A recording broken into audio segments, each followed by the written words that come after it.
বন্ধুরা আগে এই নষ্টাগিরির ভিডিওটা আগে দেখো, তারপরে একে হাই ডোজ দেবো। रुको जरा सबर करो। এখনো পশ্চিমবাংলার দ্বিতীয় দফায় ভোট বাকি রয়েছে। যারা ভাবছো যে বিজেপিকে ভোটটা দেবে তাদের উদ্দেশ্যে আমি কথাটা বলছি। पार्टी बदल लिया साला।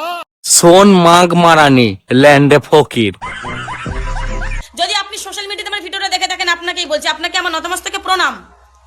এই যে আপনি ঠিক করে রেখেছেন যে আপনি বিজেপিকে ভোটটা দেবেন আপনার বুথে গিয়ে। আচ্ছা ভাবুন তো, আপনি বিজেপিকে ভোট দিলে পাবেনটা কি? সোন পোদ মারানি ল্যান্ডে ফকির। তোদের মতো অশিক্ষিতর বাল থাকলে আমাদের ওয়েস্ট বেঙ্গল গাদার গাড়ি চলে যাবে সাগা মারানি। বিজেপি তো 12 বছর দেশের ক্ষমতায় বসে রয়েছে। কত বছর? 12 বছর। 1 বছর নয়, 2 বছর নয়, 5 বছর নয়, 10 বছর নয়, 12 বছর। অর্থাৎ আরো 3 বছর হয়ে গেলে 15 বছর সম্পূর্ণ হবে। আচ্ছা 12 বছর ক্ষমতায় বসে থেকে নরেন্দ্র মোদীর দ্বারা আপনি কি উপকৃত হয়েছেন? कैसे कैसे लोग रहते हैं यार यहाँ पर। साला तुमको पागल कुत्ते का गाड़ी उठा के ले जाएगा बस। সোন মাং মারানি, আমাদের দেশ আগে কত নম্বরে ছিল আর এখন কত নম্বরে আছে? শালা অশিক্ষিতর বাল।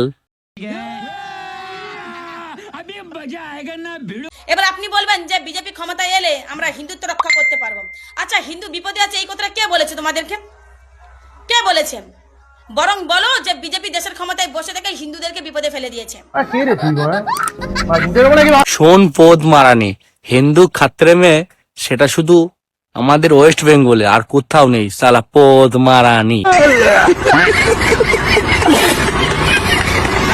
না হলে নরেন্দ্র মোদী হিন্দু, অমিত শাহ হিন্দু, অর্থমন্ত্রী হিন্দু, রাষ্ট্রপতি ম্যাডাম হিন্দু, উপরাষ্ট্রপতি ম্যাডাম হিন্দু, অর্থাৎ বিজেপির পুরো কেন্দ্রীয় ক্যাবিনেটটা হিন্দুতে ভরে গেছে। নরেন্দ্র মোদী কি করেছে আমাদের দেশের একটা বাচ্চার কাছে জিজ্ঞেস করলেও সে বলে দেবে। কেন বলেন? আসলে বিজেপি চাইছে হিন্দুই বিপদে পড়ুক, তাই সাবধান।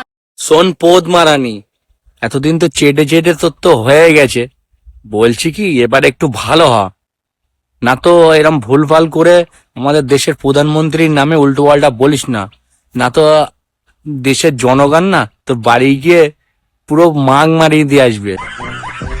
কোন নন্দীগ্রামের নষ্টাগিরি, जो राम का नहीं हो वो किसी काम का नहीं हो। जय श्री राम।